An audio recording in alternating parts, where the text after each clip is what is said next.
The History of the Damnable Life and Deserved Death of Dr. John Faustus. Read by Robert Crighton.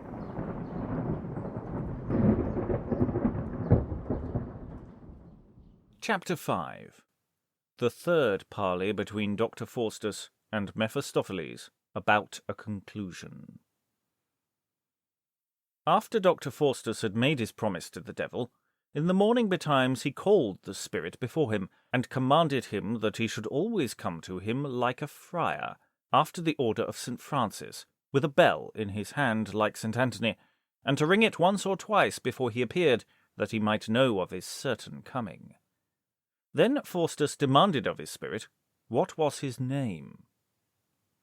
The spirit answered, My name, as thou sayest, Mephistophiles, and I am a prince, but a servant to Lucifer, and all the circuit from Septentrio to the meridian I rule under him.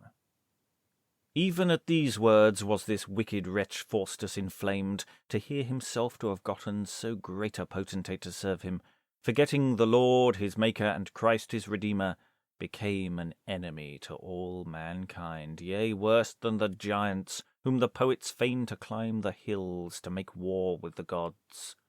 Not unlike the enemy of God and his Christ, that for his pride was cast into hell, so likewise Faustus forgot that high climbers catch the greatest falls, and sweetmeats have oft the sourest sauce. After a while Faustus promised Mephistophiles to write and make his obligation, with full assurance of the articles in the chapter before rehearsed. A pitiful case, Christian reader, for certainly this letter or obligation was found in his house after his most lamentable end, with all the rest of his damnable practices used in his whole life.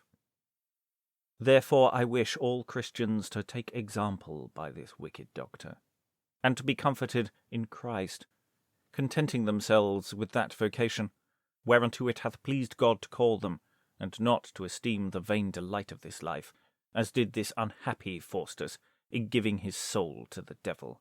And to confirm it the more assuredly, he took a small penknife, and pricked a vein in his left hand, and for certainty thereupon were seen on his hand these words written, as if they had been written with blood.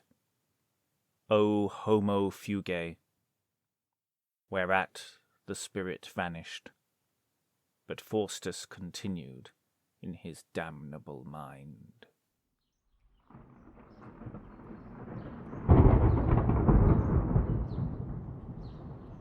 You've been listening to The History of the Damnable Life and Deserved Death of Dr. John Faustus, read by Robert Crighton. There is more from Faustus on our Patreon, where there are exclusive exploring sessions where we take a deep dive into the text, and early access to other chapters of the book. There's also extensive work available on the play adaptation by Christopher Marlowe and other hands. Links are available in the show description.